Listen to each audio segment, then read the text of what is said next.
guy's gonna be some senator one day.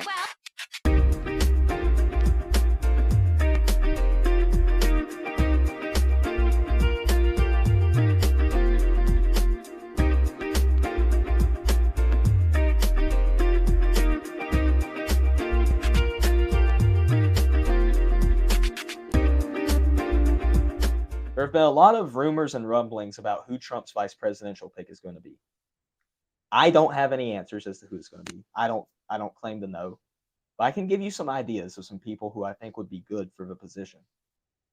One of the top candidates right now that people have been talking about is Vivek Ramaswamy, who ran for president this year. I like Vivek. I think he has a lot of good ideas. He's young, he's energetic, he knows how to connect to younger voters. But I'm not so quite sure that he is vice presidential material, at least not right now. He's still inexperienced, he's still young, and there are still questions that many have about where he came from and who he is. He just popped up out of nowhere. We all have to acknowledge this. He did just pop up out of nowhere. Nobody had heard of him prior to this. Nobody knew where he came from. Nobody knew who he was. And then all of a sudden, you just see his face, and he's like, "Hi, my name is Vivek Ramaswamy, and I'm running for president." Now, that doesn't mean he's a bad person. However, we all know that Barack Obama similarly popped up out of nowhere, and he was a disaster for the country. That doesn't mean Vivek will be. However, I do think that we need to be careful. I'm not opposed to Vivek having a spot in the administration, however. I think vice president is not the spot, but I do think something like chief of staff, maybe, or energy of transport secretary, my bad, excuse me, secretary of transportation, secretary of energy, something of that nature would be good for him. He has a lot of good ideas when it comes to energy. He has a lot of good ideas in general, many of which Trump has been adopting, such as Vivek suggesting a ban on central bank digital currency, something Trump had not thought of, but after hearing Vivek speak about it, decided this is a good idea. Let's pursue this. Excuse me. Vivek, I think, is probably best suited for a cabinet position. Someone else who potentially could give a cabinet position, though it might be unlikely, is Ron DeSantis.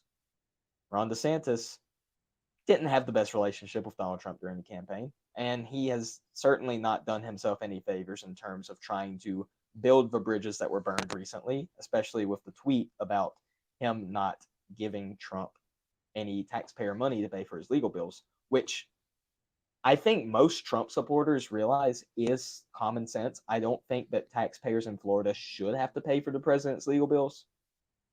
But the way that he messaged that, not the best.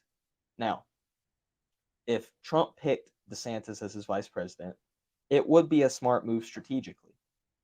DeSantis, despite by Trump's own admission being very similar to Trump on policy, has a little bit more moderate appeal. He also can help unite a wing of the party that Trump does need in order to win this election. If DeSantis became Trump's vice president, that would go a long way into unifying a fractured party. Unfortunately, I don't think that that is a likely scenario. Trump cares a massive amount about loyalty, and I don't think that he sees DeSantis as loyal enough to have a position in the administration. Certainly not vice president. As good of a vice president as DeSantis could potentially be, I just don't think it's going to happen. But who knows? A third person who not a lot of people have been talking about, but who could potentially be in a very good position to become vice president is Senator Tim Scott from South Carolina. Like DeSantis, Tim Scott has a lot of moderate appeal. He's similar to Trump on certain policy issues, but just different enough to be able to unite different wings of the party. And like DeSantis, he ran against Trump, but instead of making his campaign anti-Trump, he made it pro-positivity. Tim Scott was one of the most positive presidential campaigns I've ever seen. The dude just exudes happiness, even if you're not a fan of him. It's hard to not like him as a person, at least. You can dislike him as a politician. You can think that he has bad ideas, but as a person, he's just a very likable guy. All right, how can you not like him? And that could do a lot to help Trump. It could help balance out the ticket. It could help him balance out on some certain policies that maybe some people don't think are all that sane, to put it lightly. I agree with Trump on most policies that he's running on, but some people don't.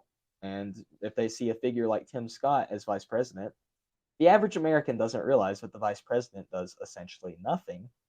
So they'll look at it and say, I like that. It balances things out. I think that also Ben Carson, Dr. Ben Carson, could do something similar. He's a lot closer to Trump on policy, but he's very moderate in terms of how he presents himself. That could also go a long way.